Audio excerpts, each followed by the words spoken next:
Hi everyone, welcome to Here We Are, Brattleboro's community talk show. I'm Wendy O'Connell, and today we have a couple people on the show that I think will be familiar to a lot of you. Musicians, teachers, composers, collaborators. Paul Dedell and Susan Dedell have done so much over the years to bring the heart and soul of music into the heart and soul of our community.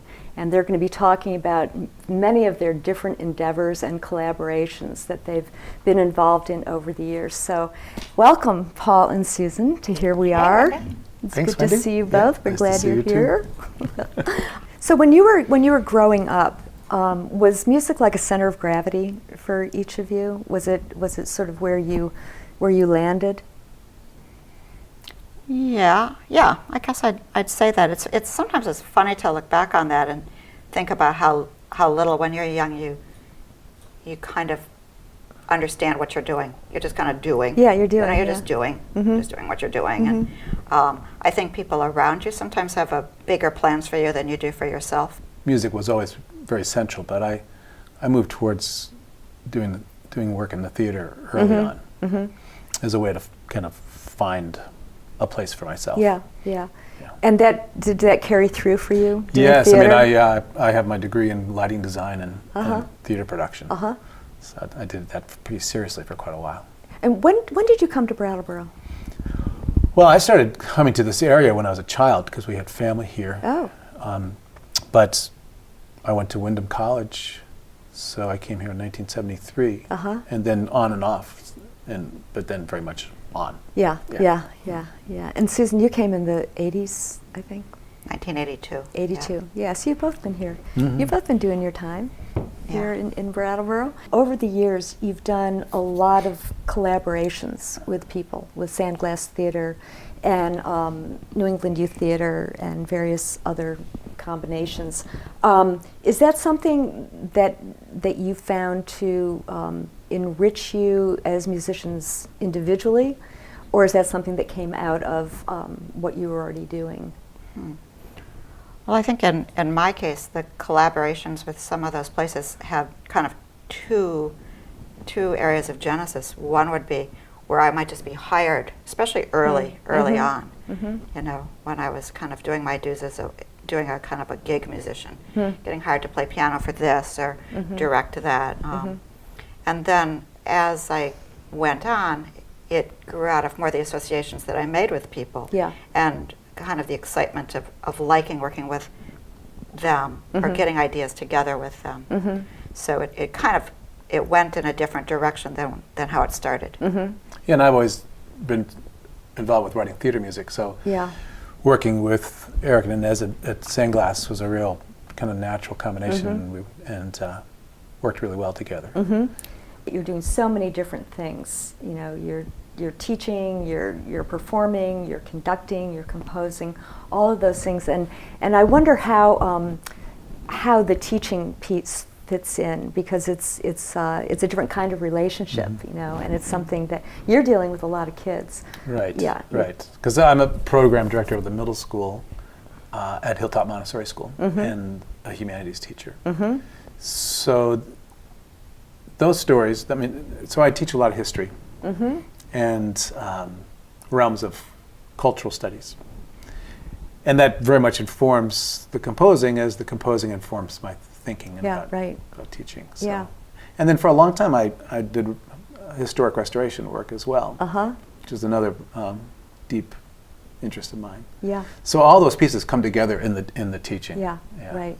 And so you're composing in a lot of different ways. Yes, and we do a lot of music in school. So both, you know, we use music as a primary source material. So we sing what we're studying. Oh, that's cool. That's really interesting. It's wonderful. You know, these are maybe the only students who know songs of the Wobblies and all kinds of freedom movement songs. And Right. And then we also do quite a bit of creative work at school. So I work with students writing material as well. And project-oriented as well, It right? mostly is mostly project-oriented. Yeah. And Susan, you've been teaching piano for a number of years here. Yeah, since I came here. Yeah. Yeah, and your daughter My was daughter. one of them. Yes, Yeah. So it's interesting. When I came here, I didn't actually think I would be necessarily teaching, but I early on met Kathy Stockman. I don't know if you remember Kathy. No, I don't. She was the founder of the Brattleboro Music School, which is now part of the Brattleboro Music Center. And Kathy asked me if I'd be interested in teaching. In those days, they had an overflow of students, and I said, sure. I didn't know anything about it, but so that's how it started. And so that was the beginning of your collaboration with the Brattleboro Music Center? Yeah. Back then? Yeah, back then, When it yeah. was on Walnut Street? Yes. Which it was until very recently. That's which right, might be yeah. a good segue into the new building, which Yeah. I just visited a couple of weeks ago, meeting you guys there, and it's really quite phenomenal. It really is. It's so incredibly different. Yeah. It's taken me a while. I'll bet. Yeah. I'll bet. Yeah. I've climbed those stairs at Walnut Street for Right. for close to 30 years. Yeah. You're also involved with the Episcopal Church with music, Yeah. right, which you have been over the years. Yeah. Yeah. I've been a working church musician since I was 13. Oh. I had my first organ job when I was 13. I adore being a church musician. I just love it. Can you talk about that Yeah. a little? Well, of course, I like the music part of it, but I love the interaction that I have with a variety of people, and not just the people in the music program, but I'm blessed to be able to help people at times of their lives, whether they're getting married or burying a loved one, and interact with them, and especially in a community like Brattleboro, it just deepens my relationship with people so much. Yeah. It's really fellowship then. Yeah. So I just really love that work. Yeah. When I first started the show and I was making a list of the people that I wanted to have on it, you were both on the list. And I always, in my imagination, I just assumed that I would have you singly because you've each had, distinct careers. But I think it was Paul actually who mentioned, why don't we do it together? And so after, and then in talking to you, I realized that your collaboration together is really it was much more than I thought it was. And I know that over the years it's developed, and you've also come up with a whole new endeavor, Winged Productions, which I wonder if you could talk about that because it's pretty exciting. Sure. Well, it's true. Our collaboration is increased over the years, and it's been certainly a huge part of my writing growth as a composer. But Wing Productions was created initially with association with a good friend of ours, Helen Daly, and I had written, per Susan's request, a piece for the concert choir, and it became called Songs of Divine Chemistry. And it was a piece using mystical poetry and neuroscience. And Helen sang in that particular concert. And then when she became so ill, she had cancer, and we were visiting with her at the hospital in Boston. She was getting chemo, and she said, "So, when are you going to do that again?" I mean, it was a lot of fun. It was an amazing experience. And we said, "Wow, that'd be terrific, but it's a very expensive kind of thing to do." And at this point in time, Helen and her kind of long-term planning for her legacy, really, for her continued vibrancy in the community, was creating a foundation. And she said, I really want to make that possible. So we subsequently did that in 2010. We recorded the piece and then performed it. And that was the beginning of Wing Productions for all intents and purposes. And since then it's been an affiliate with St. Michael's Episcopal Church. They're our guardian angels. And we've done quite a lot since then, both in work that we do together musically, but also in sponsoring other events that are all about looking at that combination of spirituality and science. So we've done chanting workshops with really wonderful people from around different traditions. And other performance pieces and then other pieces that we've been working on together that I've been writing. a series of mystery plays. Oh, that's interesting. Yeah, so I'm working on my 5th one right now. Really? And the last 4, this one and the 3 prior, I've been working with, Susan has the choir school at St. Michael's, which is just this wonderful children's course that she's been developing. And so 4 years ago, I wrote a piece for them, a mystery play based on the same on the idea that what the medieval mystery plays were, but in my own voice. And we had such a time with that I've been writing subsequent ones. As this choir has continued to develop, they're just remarkable, and so it's been really quite a time of growth for us. Yeah. And so when you say mystery, what can you give us a little definition of that? Yeah. Do you want to do that? She's the scholar. This is why I have you both on together today. Yeah. So far, it hasn't come to blows. Well, that's a lot. No. Yeah, so the idea of the mystery plays, this is so typical of how I do things. Sometimes I just get these kind of harebrained ideas that have some basis in knowledge, but he calls me a scholar.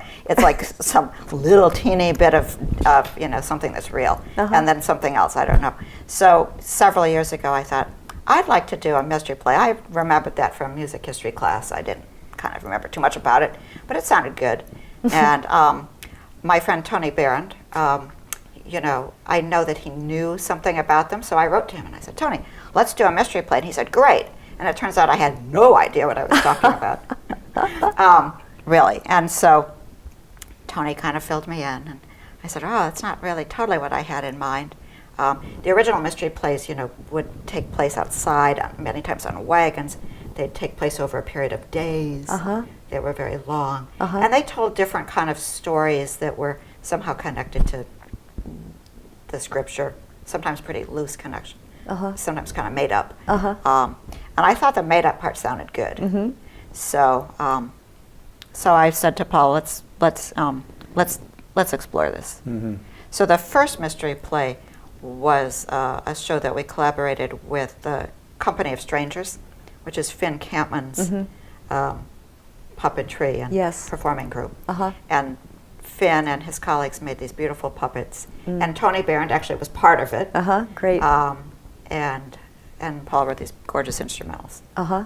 So how many people were involved in these? Is this a whole production of people, stage sets, the whole deal? Yeah, in that particular case, it was, because it was a puppet focus, it was called Three in the Wilderness.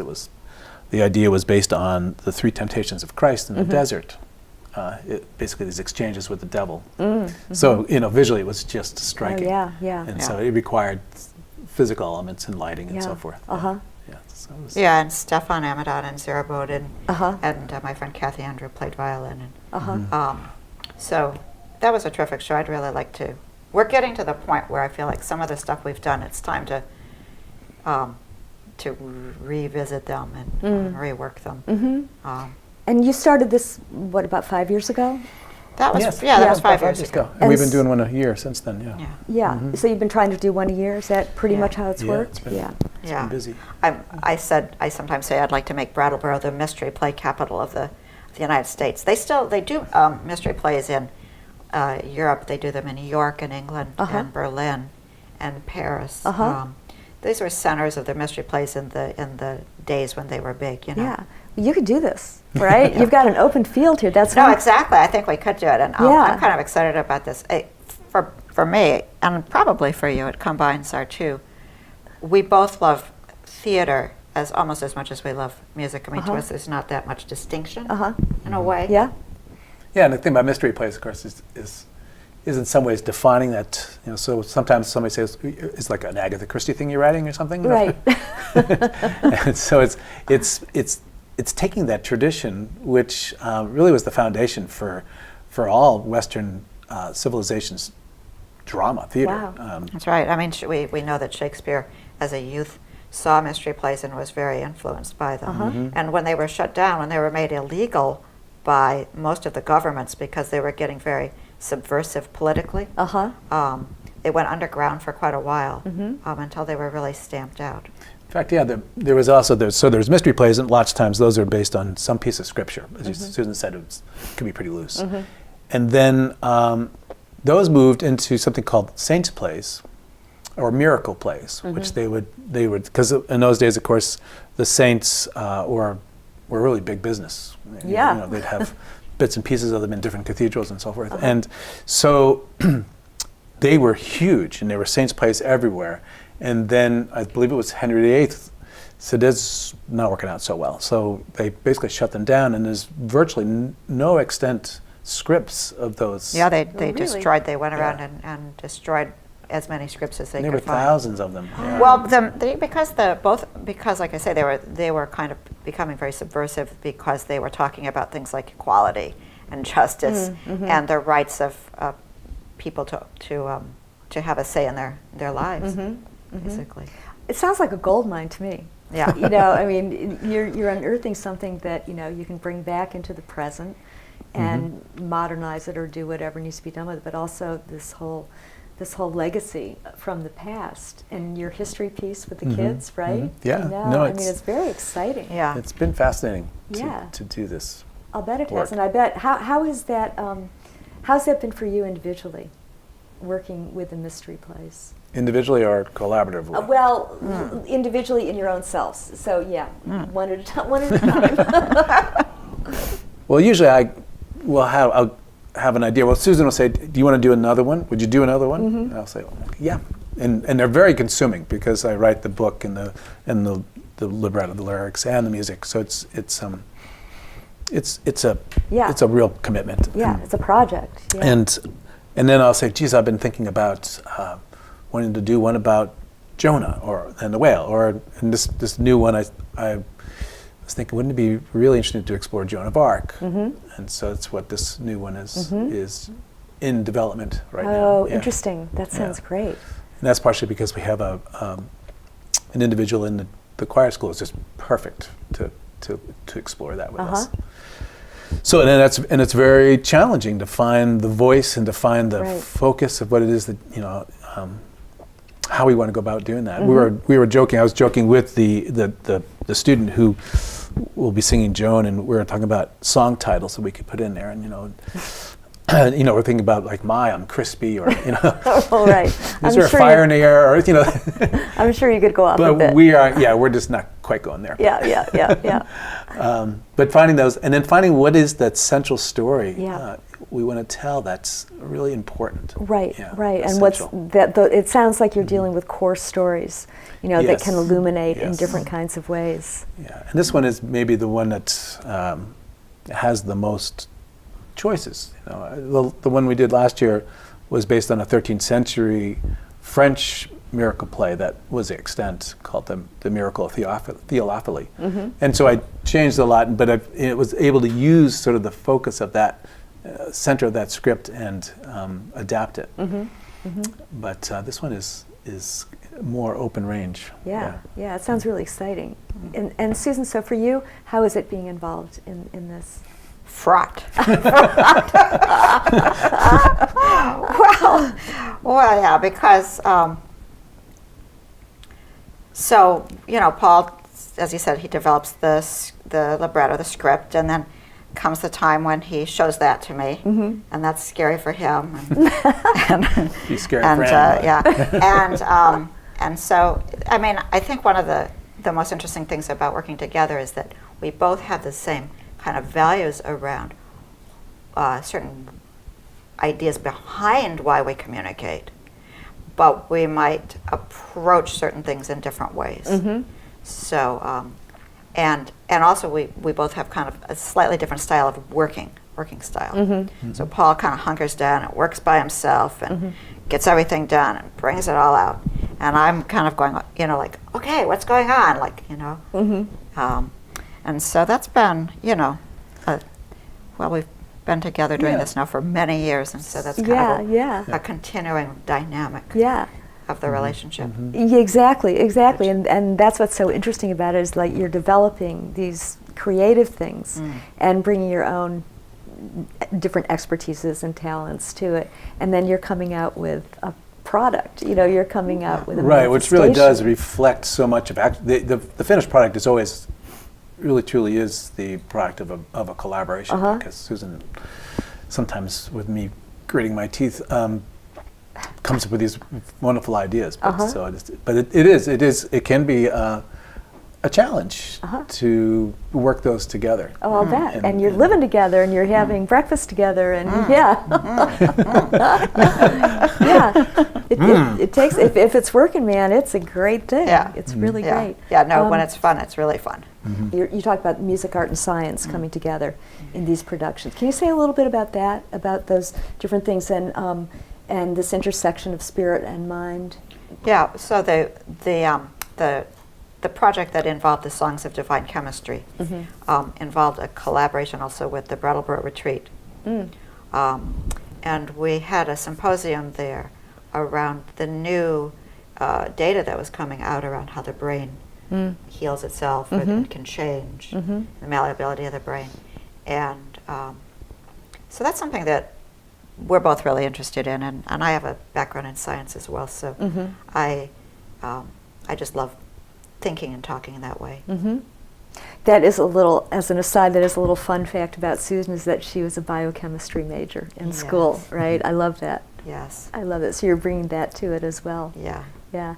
Well, it sounds like a really exciting project, or projects that are going on and evolving too, They are, right? yeah. With all the things that you each do and that you do together, you're it's sort of a continuum, it seems like, of relationships. Like you have relationships to the music, you have relationships to the kids or to the students that you're teaching, relationships to the instruments and the audience. And we were talking a little while ago about the venue itself. For instance, walk into an auditorium, and you've got your chorus in front of you, and you don't know what it's going to be like. You know, a lot of things that, everybody knows the music, everybody's got it in front of them, and you, Susan, stand up in front of this group of people, and you're the conductor, right? Can you talk about that, about what it's like to...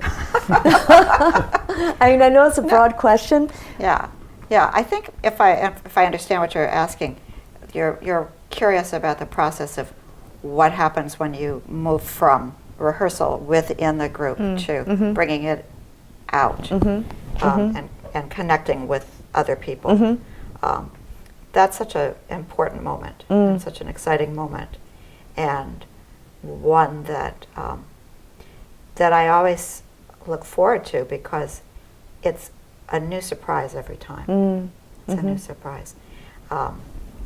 When you walk out onto the stage, and the audience is actually, before then, when you're backstage and you hear people coming in, you already get a sense of where they're at, where their mood is at, and in some odd way, you even get a sense of how what they need, what they need to experience then, and so I feel like my job as the conductor is to form the interface between the chorus and those people in such a way that it flows back and forth. So it's flowing, kind of passing through me. Yeah. I'm always kind of conscious that my body's there, and I try to make it feel like I imagine myself as being kind of invisible, transparent. And it's flowing through you. Yeah. But you're a conduit. Yes. Yeah. It's not that the music flows through me. Right. It's that the communication from the audience to the chorus has to be transmitted back and forth. Yeah. Or it doesn't work. Yeah. One thing I really feel strongly about is that when one performs, it can't be a performance at people. It has to involve what's coming back from people. Yeah. You can't sing at people. Yeah. And I think that's a danger with choruses.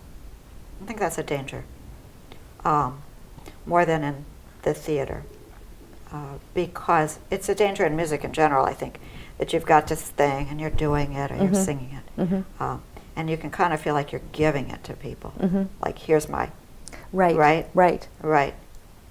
And that doesn't work so well. I don't think that works so well. because, as you say, it's always new and it's always different each performance, and you've got different dynamics going on. So they're bringing their thoughts there too, Uh-huh. and so you have to kind of be picking up on that and somehow flowing that back. You have to create a dialogue. Right. There has to be a dialogue. That's right. Yeah. And it's a dialogue of energies, which is the most powerful kind. Yeah. So you've got your antenna up in so many different ways. Yeah. And Paul, you've been in the chorus, I know, a lot of times when this is happening. time. Are you aware of what's going on, in terms of what Susan is? I don't think on such a conscious level as that, but what happens with the chorus in those occasions is kind of magical. Yeah. And I think so. It's in essence, Susan isn't so much a conduit as she's a magnet, where This is why we got positive and you. negative ions.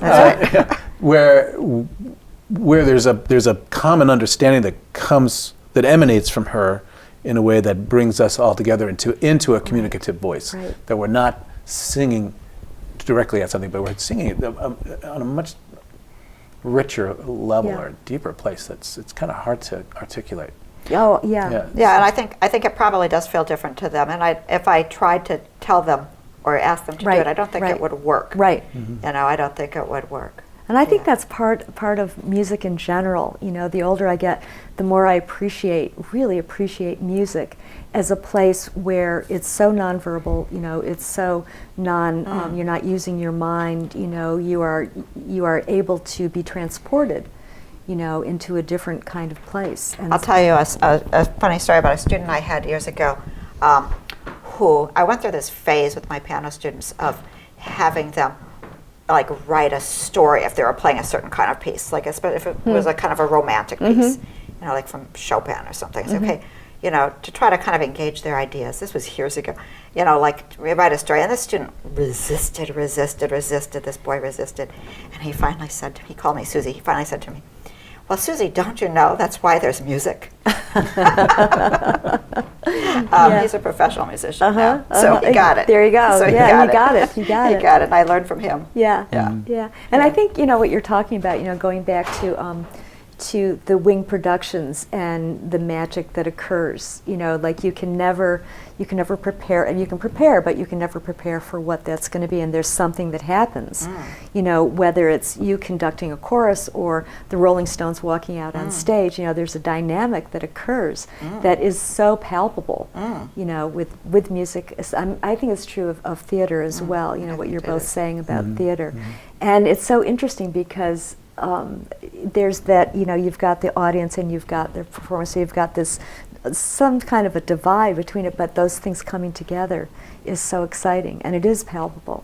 And I think that's what keeps it from being manipulative, that desire to create a dialogue, this unspoken dialogue, is what is the difference between trying to manipulate your audience into thinking your point of view or feeling your point of view, and inviting them to share the thoughts that you see what I'm saying? Yes, absolutely. Yeah. And I think that's one of the things that really, right away when we first met, we had a conversation that was something about this, and I don't totally remember the gist of it, but I think that idea that we both have kind of an ick factor about music that tries to manipulate people, Which isn't to say that you shouldn't sometimes have a point of view, and state it clearly. Yeah, right. But to try to get people to kind of come on board with what you think without really bringing them into the conversation doesn't seem right to me. Right. No, and I would think that would be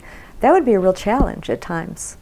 When you walk in and you realize that people are off, or the audience isn't quite in sync. To try to shift that energy in some way. Yeah, maybe just live with their energy. Maybe just let it be instead of just going, okay, so there's a little bit of unrest out there. Just pick that up and move that into the music somehow. You can, And trusting in the power of the music too. Trusting in the power of the music. Yeah. And knowing at the end of the day that it's like any dialogue, any conversation you have, you give it your honest best. And that's that. Yeah. And there's always another day.